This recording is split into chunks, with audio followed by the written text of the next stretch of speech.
The Roman Empire, a symbol of power, a vast empire stretching from Africa to Britain. At its heart, the legions, disciplined, brutal, unmatched. Yet even the mightiest empires can be brought low.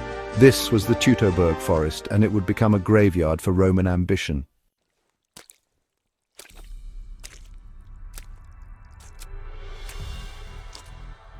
Arminius was a child of two worlds.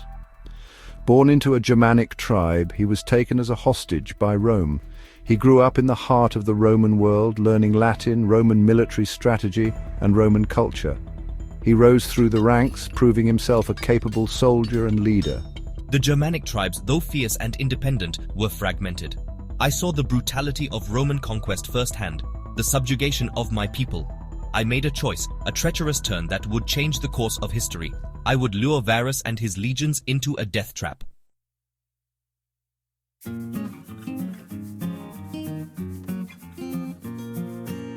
Born around 18 BC, Arminius was the son of Treacherous, a chieftain of the Cherusci tribe. These were not the savage barbarians of Roman propaganda. The Cherusci had their own complex social structure, their own gods, their own stories. They were a people who valued freedom and independence above all else. Into this world, Rome brought the cold steel of its legions. Arminius, still a boy, was taken as a hostage to Rome. It was a common Roman tactic designed to crush the spirit of conquered peoples. Arminius would be given the finest Roman education, trained in the art of war. He excelled in his training, mastering horsemanship, swordsmanship, and Roman military strategy. He rose through the ranks of the auxiliary forces, proving himself a capable and ruthless soldier. He was a model Roman soldier, or so it seemed.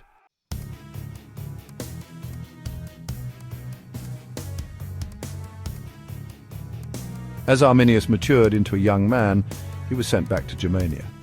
Rome was tightening its grip on the region, and Arminius, with his understanding of both Roman and Germanic cultures, was the perfect tool. He served under Varus, the Roman governor of Germania, a man known for his arrogance. Arminius witnessed firsthand the impact of Roman rule on his people. I saw the resentment simmering beneath the surface, the hatred for the Roman occupiers. I felt the pull of my own people, the call of my blood.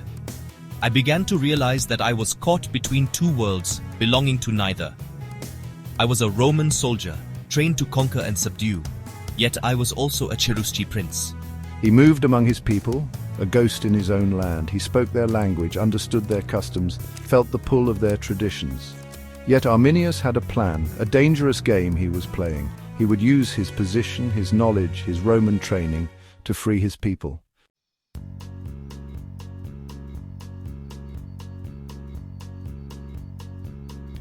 Arminius's inner turmoil intensified. He was torn between the world he had come to know in Rome and the ancestral heritage that whispered to him in the depths of the Germanic forests. Rome offered power, order, and the allure of a vast empire. But at what cost? The subjugation of my people, the destruction of my culture, the loss of my very identity. He saw the arrogance of Varus, the Roman governor, who walked blindly into Germania. I saw the flaws in Roman strategy, the vulnerabilities that came with marching legions through dense forests. I knew I could use this to my advantage. I would have to make a choice that would determine the fate of nations.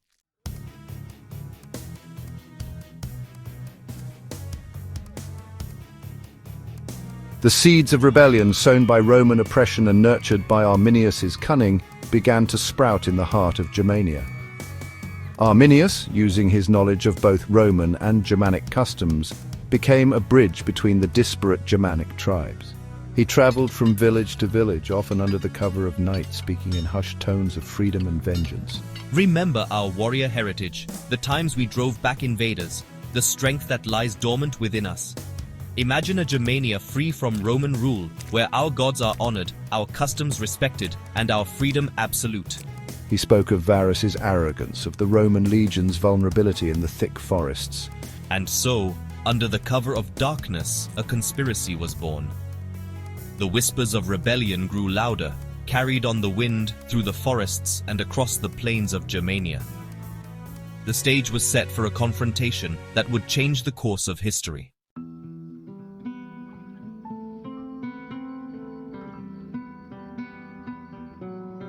Arminius walked a treacherous path. Outwardly, he remained the loyal Roman officer serving under Varus with unwavering obedience. He participated in Roman campaigns, his sword dripping with the blood of his own people. I carefully cultivated my image as the civilized savage, the perfect example of Roman assimilation. His every action was a deception, a carefully crafted performance designed to lull Varus into a false sense of security. He knew that the slightest hint of his treachery would mean certain death, not only for him but for his entire tribe. He was playing a dangerous game, and the stakes were higher than ever.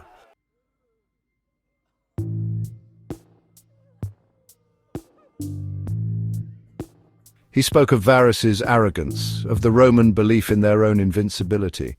Behind the mask of Roman loyalty, I skillfully stoked the flames of rebellion. I exploited every instance of Roman brutality, every act of oppression to fuel the growing hatred for the occupiers. I reminded my people of their proud heritage, of the warriors of old who had defended their lands against all comers.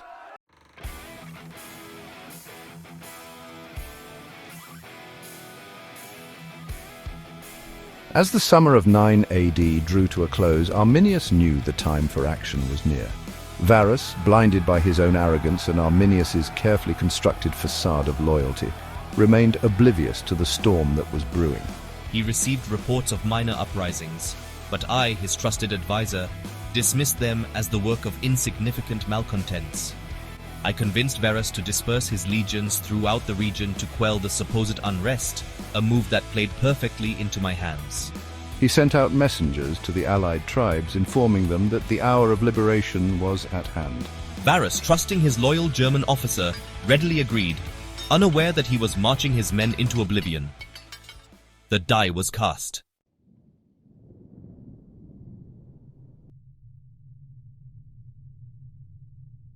As Varus marched his legions deeper into the Teutoburg forest, Arminius remained by his side, his face a mask of concern. He knew every twist and turn of the forest, every shadowed ravine, every dense thicket that could conceal 1,000 warriors. I had chosen the ground carefully, a place where the might of the Roman legions would be nullified. As the Romans marched, the forest seemed to close in around them, the air thick with humidity and the smell of damp earth. The sky above was all but obscured by the dense foliage, casting an eerie gloom over the column. Unbeknownst to the Romans, tens of thousands of warriors from various Germanic tribes were converging on the forest. The trap was closing, and the Roman eagle, symbol of Roman might, was about to be brought crashing down.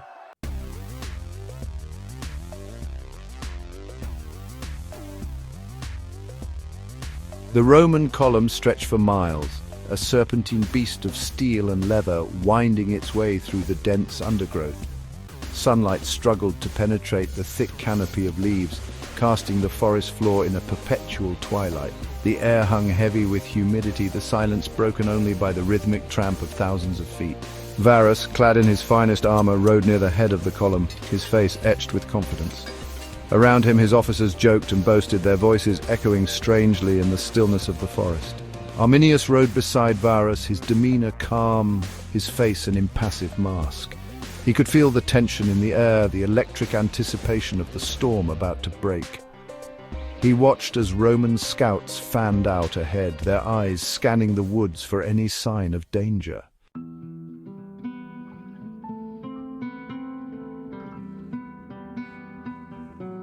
Unseen by the Romans, the forest teemed with hidden eyes. Thousands of warriors, their bodies painted with war paint, their eyes burning with hatred for the invaders, watched from the shadows. They moved like wraiths through the undergrowth, their knowledge of the terrain making them invisible to the untrained eyes of the Roman scouts. They communicated in whispers, in hand signals, in the rustle of leaves, their movements coordinated by runners who slipped silently between the trees. The tension was palpable, a living thing that crackled in the air. The slightest misstep, the slightest hesitation, and the trap would be sprung.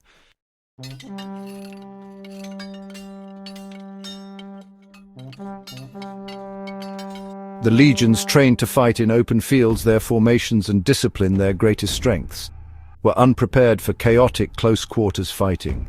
The Germanic warriors, fueled by rage, fought with terrifying ferocity. They swarmed the Roman lines, their axes and swords hewing through Roman armor. The narrow forest path became a killing ground, a chaotic mass of screaming men and clashing steel. From the depths of the forest, thousands of warriors surged forward, their war cries shaking the trees, their weapons thirsting for Roman blood. The attack was swift and brutal. The Roman vanguard, caught off guard, was overwhelmed. A deep guttural horn blast echoed through the forest, shattering the eerie silence. It was the signal the Germanic warriors had been waiting for, the call to unleash hell.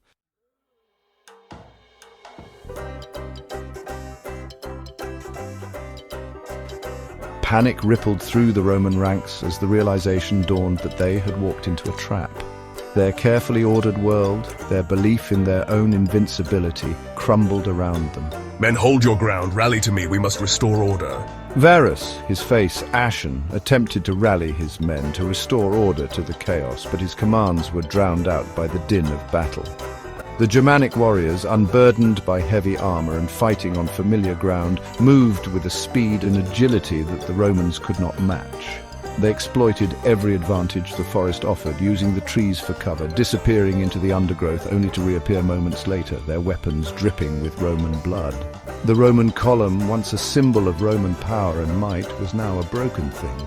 Its formations shattered, its soldiers fighting for their lives. The forest floor ran slick with blood, the air thick with the stench of death. Arminius, watching from a safe distance, his face illuminated by the flickering light of burning wagons, allowed himself a grim smile.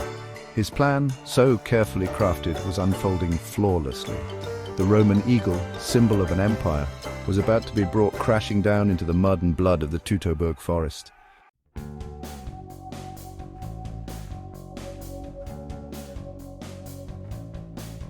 The Teutoburg forest, once a place of serene beauty, was transformed into a scene of unimaginable carnage.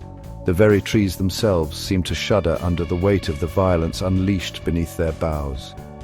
The air, thick with the metallic tang of blood and the acrid bite of smoke, carried the screams of dying men and the triumphant roars of the Germanic warriors. This is our moment. The trap so carefully laid has snared its prey. Varus, his dreams of Roman glory shattered, found himself surrounded by a maelstrom of violence. His legions, their formations broken, their discipline shattered, were cut down piecemeal. The forest floor, littered with the bodies of the dead and dying, had become a quagmire of mud and blood.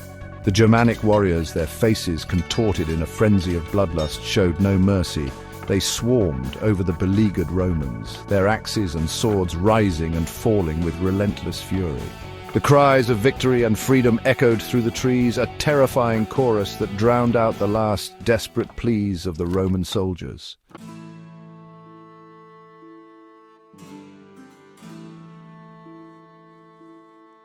The Roman legions, trained to fight in open fields, their strength rooted in their discipline and their formations, were utterly unprepared for this kind of chaotic, close-quarters fighting. The narrow forest paths, once avenues of conquest, became death traps, channeling the Romans into killing zones where the Germanic warriors could exploit their superior numbers and knowledge of the terrain. Stand firm. We must find a way out of here. Every attempt to break free, to regroup, to find a way out of the forest was met with ferocious resistance. The Germanic warriors, their confidence growing with every Roman life extinguished, fought with the fury of men possessed, driven by years of accumulated anger and the intoxicating prospect of victory. The Roman cavalry, their horses useless in the dense undergrowth, were pulled from their saddles and slaughtered. The supply train, laden with the spoils of Roman conquest, was overrun and put to the torch, the flames adding to the surreal horror of the scene. The forest, once a symbol of Roman ambition, had become a tomb, swallowing the legions whole.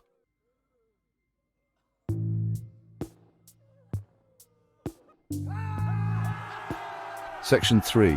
The Eagle Falls. For the Romans, the eagle was more than just a military standard. It was a sacred symbol, representing the spirit and might of Rome itself.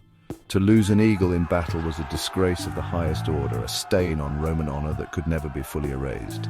Arminius, well-versed in Roman customs and traditions, knew the significance of the eagle. Its capture would be a devastating blow to Roman morale, a potent symbol of their defeat. He had given specific orders to his most trusted warriors: find the eagle, bring it down. The battle raged around the Roman standards, a swirling vortex of violence and despair. One by one, the Roman standard-bearers fell, their bodies riddled with spears and arrows, their grip on the sacred eagles loosening. Finally, after what seemed like an eternity of struggle, the last eagle standard-bearer, his body broken, his strength failing, stumbled and fell. The eagle, symbol of Roman might, plunged into the mud and blood, its golden wings tarnished with defeat.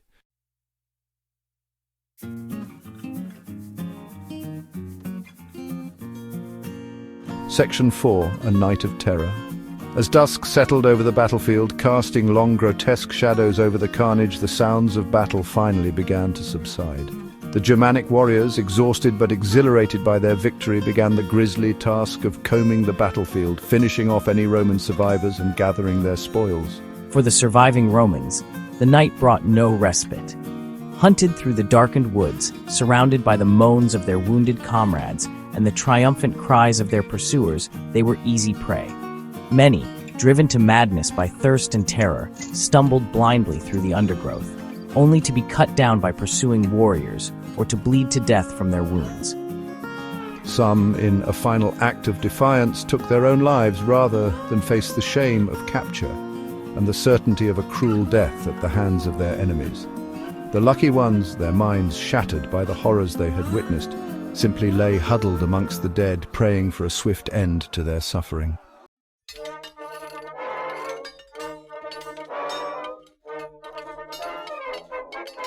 Section 5. Victory's Price.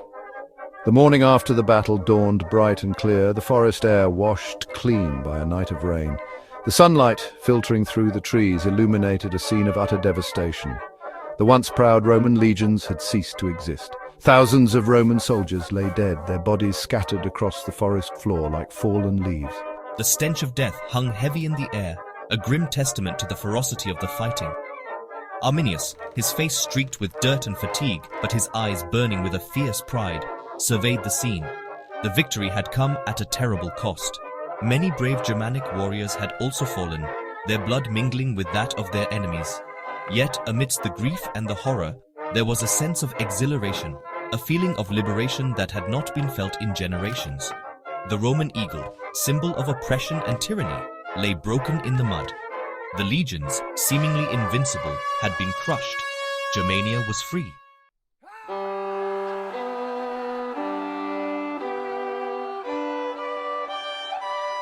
Section 1. The Empire reels. News of the disaster at Teutoburg forest spread like wildfire through the Roman world, carried by breathless messengers and whispered rumors. The news reached Rome itself, plunging the city into a state of shock and disbelief. Augustus, the emperor already in his twilight years, was said to have been driven almost to madness by the news, crying out, "Varus, give me back my legions!" The defeat was more than just a military disaster. It was a blow to the very heart of the Roman psyche, a stark reminder that even the might of Rome was not absolute. The legions, once considered invincible, had been shattered. The myth of Roman invincibility lay in ruins alongside the bodies of thousands of legionaries. The immediate impact was profound. The conquest of Germania, a key objective of Roman expansion, was abandoned. The Rhine River, once seen as a stepping stone to further conquests, became a defensive barrier, a stark reminder of the limits of Roman power. The defeat sent shockwaves through the empire's northern frontiers, emboldening tribes who had long chafed under Roman rule.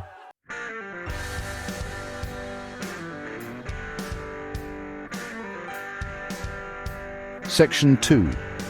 A legacy forged in blood. The Battle of Teutoburg Forest had far-reaching consequences, shaping the destiny of the Roman Empire and the Germanic peoples. Rome's defeat forced a reassessment of its military strategy. Rome never again committed such a large force to Germania's dense forests. The focus shifted to consolidating borders, strengthening defenses, and ensuring loyalty through diplomacy and force.